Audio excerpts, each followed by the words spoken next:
Royal expert Richard Eden claimed that when the Duke and Duchess of Sussex quit royal duties and moved across the pond they dreamed of emulating the Obamas. Mr. Eden said that like the former U.S. President and First Lady, they struck a lucrative deal with Netflix to make shows for the streaming giant.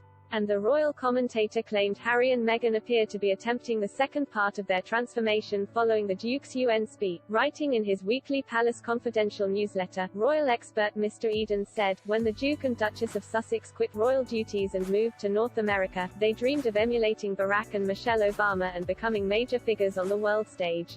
Just like the former U.S. president and his lawyer wife, they signed a multi-million-dollar deal to make programs for streaming giant Netflix.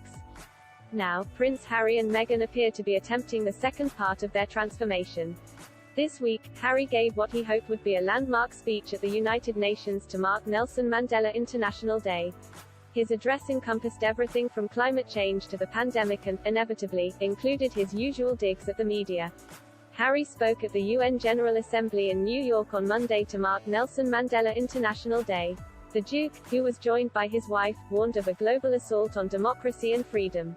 Harry spoke about climate change, the coronavirus pandemic, weaponizing lies and disinformation, the war in Ukraine and abortion laws in the US. He said, "This has been a painful year in a painful decade. We're living through a pandemic that continues to ravage communities in every corner of the globe, climate change wreaking havoc on our planet, with the most vulnerable suffering most of all, the few, weaponizing lies and disinformation at the expense of the many, and from the horrific war in Ukraine to the rolling back of constitutional rights here in the United States, we are witnessing a global assault on democracy and freedom, the cause of Mandela's life."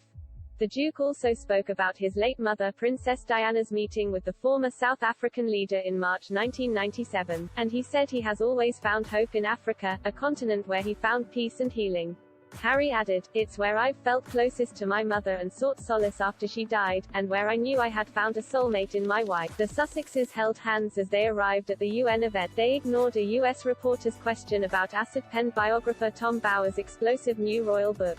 Harry and Meghan are living in California after quitting as working royals in 2020.